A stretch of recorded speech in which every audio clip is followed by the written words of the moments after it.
बहुत बड़ी खबर, ईरान पर हमले पर डोनाल्ड ट्रंप का बयान आ गया है। डोनाल्ड ट्रंप क्या बोल रहे हैं? अमेरिका ने अपना वादा पूरा किया, यह डोनाल्ड ट्रंप की तरफ से बयान कि अमेरिका ने जो वादा किया था वो पूरा किया है। ये बयान जारी करके कहा है वादे को पूरा किया गया। रजा शाह पहलवी ने भी कहा कि ट्रंप ने जो वादा किया था वो पूरा किया, और वादा ये था कि ईरान पर होगा हमला, और वो हमला हो चुका है। 30 शहरों पर एक एक करके बड़े हमले किए गए हैं, और सबसे बड़ी बात यह है कि IRGC से लेकर खामनेई के ठिकानों तक को निशाना बनाया गया है। ट्रंप ने अब इस हमले की पुष्टि की है और कहा है ऑफिशियली पहली बार इस पर बोलते हुए कहा कि ईरान पर हमने ऑपरेशन किया, अमेरिका ने ईरान के अंदर ऑपरेशन किया। ट्रंप का बयान। तो सवाल यह भी है कि क्या यहां पर इन हमलों के जरिए और इस बयान के जरिए कुछ देर पहले इजरायल ने बोला था कि ईरान को उसका गौरव लौटाएंगे। और एक और बड़ी खबर क्या है, ट्रंप ने ईरान में हमले की पुष्टि कर दी है। ट्रंप क्या बोल रहे हैं हमलों पर? ट्रंप का यह पहला बयान, और उनकी तरफ से पुष्टि की गई है कि अमेरिका ने ईरान पर हमला किया। ट्रंप ने ईरान में हमले की पुष्टि की है, कंफर्मेशन। खुद अमेरिकी राष्ट्रपति डोनाल्ड ट्रंप की तरफ से तस्वीरें आपको दिखा रहे हैं हमलों पर। यह ट्रंप का पहला बयान है, बड़ा बयान। और देखिए इस बीच लगातार खबरें आ रही हैं, और एक और अपडेट आपके सामने। हम लोग पर रजा पहलवी का बड़ा बयान भी आ गया, उनका रिएक्शन भी आ गया। क्या कहा रजा पहलवी ने? ट्रंप ने अपना वादा पूरा किया, ये पहलवी कह रहे हैं। पहलवी लोग लंबे समय से ये बात कह रहे थे कि अमेरिका हमला करे, मदद करे ईरानियों की, और अब वो पुष्टि भी कर रहे हैं और वादा पूरा करने की बात भी कह रहे हैं। बड़ा बयान पहलवी का, ट्रंप ने जो वादा किया उसे पूरा किया। और ट्रंप ने भी इस बीच हमले की पुष्टि कर दिया। ईरान नई इस्लामिक रिपब्लिक है निशाना, यह भी पहलवी ने कहा है। सीधे तौर पर वो कह रहे हैं कि ईरान के लोगों के लिए लड़ रहे हैं, लेकिन जो रजीम है उसके खिलाफ लड़ रहे हैं। तो यहां पर भी कहीं ना कहीं हमले के साथ साथ यह मैसेज देने की कोशिश कि यह जंग ईरान नहीं बल्कि खामनेई की सत्ता के खिलाफ है।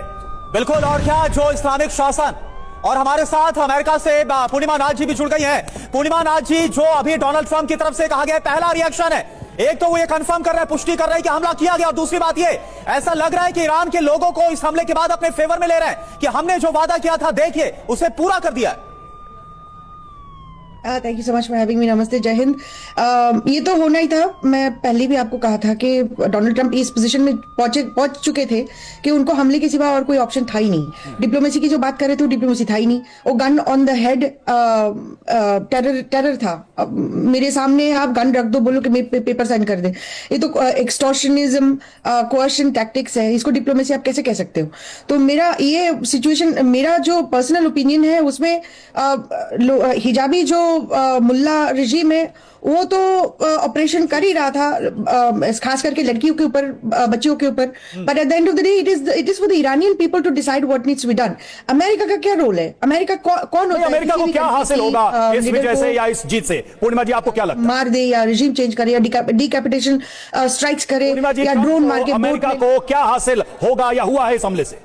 What I thought about America, unfortunately, और उनको यही व्हाइट सुप्रीमेसिज्म जो है, व्हाइट क्रिश्चियन सुप्रीमेसिस्ट कॉलोनियलिज्म जो है, वो ब्रिटेन से अमेरिका में शिफ्ट हुआ है। सो 1950s के बाद most violent country had been America, and I am sorry to say that कि हम सीखते नहीं है। हमारे लोगों को बार बार ब्रेन वॉश करा जाता है, कभी इराक, कभी लीबिया, कभी सीरिया, कभी ईरान, कभी रशिया, कभी चाइना, कभी इंडिया, सब खराब है। अमेरिका सबसे सुप्रीम होना चाहिए। यानी पूर्णिमा नाथ जी, आपका यह बोलना है कि डिप्लोमेसी का सिर्फ एक दिखावा था, एक नाटक था, और जो हमला किया गया वो असली मंशा थी और ये नहीं होना चाहिए था आपकी नजर में? ये तो डिप्लोमेसी था ही नहीं ना। पहले तो यूएसएस अब्राहम भेज रहे हो, उसके बाद आप जेरल्ड फोर्ड भेज रहे हो, उसके बाद आप सारे बेसिस को एक्टिव कर दिए हो, आप ट्रूप लगा के रखे हो, फिर बोल रहे हो कि मैं ये तो साफ दिखाई दे रहा था कि एक टाइम बाय किया जा रहा था या फिर प्रेशर लगाया जा रहा था, लेकिन डिप्लोमेसी एक तरफा कैसे हो सकती है? देखिए इस बीच ईरान की नेवी को बर्बाद कर देंगे, ये भी बयान सामने आ रहा है। देखिए चेतावनी सामने आ रही है, ईरानी मिसाइल ठिकाने तबाह कर देंगे, ये ट्रंप कह रहे हैं, ये कोई और नहीं कह रहा। अमेरिका के राष्ट्रपति कह रहे हैं कि हम ईरान के एटमी सेंटर ध्वस्त कर देंगे, मिसाइल ठिकाने तबाह कर देंगे, उसकी जो शक्ति है परमाणु शक्ति उसको हम खत्म कर देंगे। ईरान न्यूक्लियर पावर नहीं बन सकता, ट्रंप का बयान।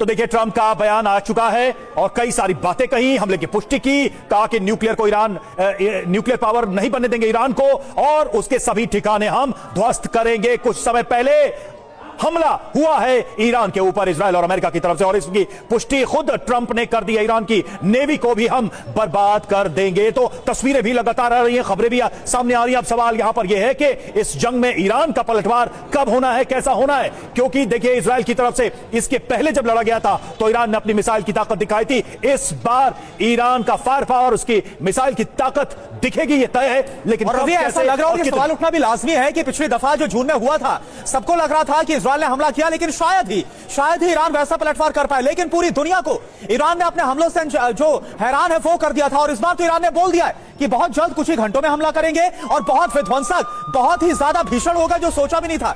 अब देखिए एक और बड़ी खबर, ईरान पर हमले पर डोनाल्ड ट्रंप का क्या बयान आ रहा है। ईरानी सेना हथियार डाले, ये डोनाल्ड ट्रंप बोल रहे हैं। ईरान से निष्पक्ष व्यवहार होगा, यानी कि एक तरह से ऐसा लग रहा है कि ये जो हमला किया गया, इसके बाद एक दबाव बनाने की पूरी रणनीति, ईरान को हम सुरक्षा देंगे लेकिन ईरान को हथियार डालना होगा, IRGC सरेंडर करे वरना मृत्यु निश्चित है। लेकिन ईरानी सेना ने बोल दिया है, जो इससे पहले हमने आपको बताया, कि वो हमला करने की तैयारी में है, बस कुछ ही देर में। धमकी भरा अंदाज ट्रंप का, और सीधी चेतावनी, सीधी धमकी हथियार डालने की। अभी अभी हमले हुए हैं 1 घंटे पहले या 1.5 घंटे पहले, और अभी से ही हथियार डालने की धमकी दी जा रही है ट्रंप के द्वारा।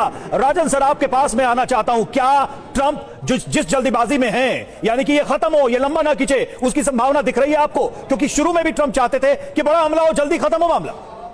नहीं, बिल्कुल भी नहीं। ये ट्रंप के बस का नहीं है। मैं बता दूं कि जिस ढंग से यहाँ पे युद्ध होने की संभावना है, तो ये काफी लंबी लड़ाई होगी। 4 दिन नहीं, 40 दिन नहीं, उससे भी ज्यादा संभावना है, या फिर हम मान के चले, क्योंकि अमेरिका का भी जो मकसद है वो मकसद को अचीव नहीं कर पाएगा अमेरिका, जिस ढंग से अमेरिका ने प्लान किया है। ये कोई न्यूक्लियर इंस्टॉलेशन नहीं है कि आपने कुछ बॉम्ब कर दिया। सर, लेकिन उन्होंने सरेंडर का ऑप्शन अभी ही खोल दिया, अभी तो मतलब अटैक शुरू हुआ और कह दिया कि सरेंडर नहीं करेंगे। IRGC सरेंडर नहीं करेगा क्योंकि इनके पास ऑप्शन नहीं है। सर, ऐसा लग रहा है कि डोनाल्ड ट्रंप ने जो हमला किया, उन्होंने समझा वेनेजुएला है।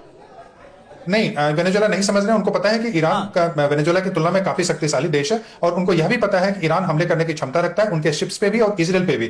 तो वैसे में अमेरिका और इजराइल दोनों काफी तैयारी करके आए हैं, और वो लंबी तैयारी में आए हैं। उनका मुख्य उद्देश्य है कि वहां के तेल को कंट्रोल करना और वहां का जो सत्ता है उसको बदलना। तो ये जो उनके ऑब्जेक्टिव्स हैं, इसमें काफी वक्त लगेगा, और अमेरिका इतनी जल्दी वहां से नहीं जाने वाला है। सिवा सर, लेकिन जो स्टेटेड ऑब्जेक्टिव है कि न्यूक्लियर जो पावर है वो खत्म करनी है, उसको तो डेमोन्स्ट्रेट करना पड़ेगा ना। इसके पहले इराक में क्या हुआ था हमने देखा था, ईरान में क्या वही होगा कि हमला होगा, सब बर्बाद होगा और कहीं कोई न्यूक्लियर बम नहीं मिलेगा। बिल्कुल, देखो ये सच्चाई है कि ये तो उसका स्टेटेड एम है, ये तो करके ही रहना है कि भाई उसको न्यूक्लियर हथियार नहीं बनने देना, तो उसके न्यूक्लियर इंस्टॉलेशन पे हमला, IRGC के हेडक्वार्टर पे हमला। सर, ये तस्वीरें बहुत अहम है, ये तस्वीरें और ज्यादा क्लैरिटी दे रही है। देखिए आप, फाइटर जेट जो कि उड़ान भरते हुए गया, और जो तेहरान है, जो ईरानी शहर है, बहुत नीचे उड़ान भरी और फिर हम लोग को अंजाम दिया। मैं चाहूंगा इस पर आप कमेंट करें। देखो सच्चाई ये है कि हम पहले भी कह रहे थे कि ईरान की 2 वीकनेस हैं। ईरान की जो एयर पावर कमजोर है, एयर डिफेंस सिस्टम इतना पुख्ता नहीं है जितना कि होना चाहिए। उनको HQ-9 और HQ-15 और HQ-19 चाइना से मिले, S-300 रूस से मिला, मगर अभी भी जो स्ट्रेटेजी अपनाई है इन्होंने जेट ने,